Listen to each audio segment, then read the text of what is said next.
ତାର ଦର୍ଶକ ବନ୍ଧୁ ଆପଣମାନେ ଚାନ୍ ମାଉଣ୍ଟେନ୍ ରାଇଡର ଚ୍ୟାନେଲକୁ ସବସ୍କ୍ରାଇବ କରିଥିବାରୁ ଆଜି ଆମେ ଜାଣିବା ଆବାସ ଯୋଜନା 2025ରେ କାର କାର୍ଡଟା ଆସିବା କାର କାର୍ଡଟା ନେଇ ଆସି ସେନେ କାଣା କାଣା ଲାଗୁଛି ସେ ବାବଦରେ କିଛି ଜାଣିବା କାହା ହେଲା ଯେ ନେଇ ଆସୁଛି ଆବାସ ଯୋଜନା ସେଥିର ବାବଦରେ ବି ଜାଣିବା ଆବାସର ଅଯୋଗ୍ୟଙ୍କୁ ଦିଆଯିବ ବାଦ ଯୋଗ୍ୟ ହିତାଧିକାରୀ ଚିହ୍ନଟ ପାଇଁ ନୂଆ ସର୍ଭେ କରିବି ସରକାର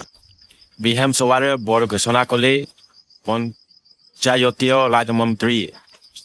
ନବୀନ ସରକାର ଯୋଗ୍ୟ ହିତାଧିକାରୀଙ୍କ ତାଲିକା ନ ହେବାରୁ ଫେରି ଯାଇଛି 6,56,000 କୋଟି ଟଙ୍କା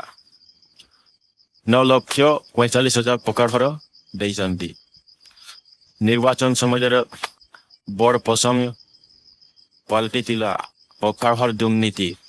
କେନ୍ଦ୍ରମନ୍ତ୍ରୀ ଧର୍ମେନ୍ଦ୍ର ପ୍ରଧାନ ଉଦ୍ୟମରେ ଓଡ଼ିଶାକୁ ଆସିଥିଲା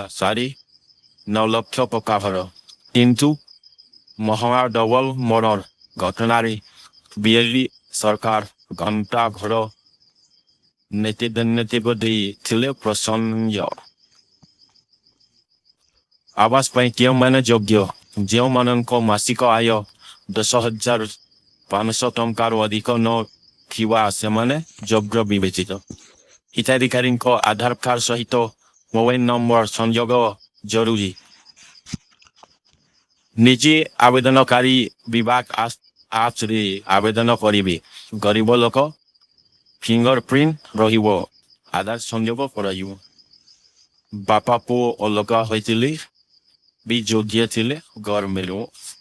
ଦିବ୍ୟାଙ୍ଗଙ୍କୁ ଘର ଦିଆଯିବ ଯଦି କୌଣସି ଗାଁରେ 15-20 ପରିବାର ଘର ଦିଶି ନଥିବା ସେଇଭଳି ଗାଁକୁ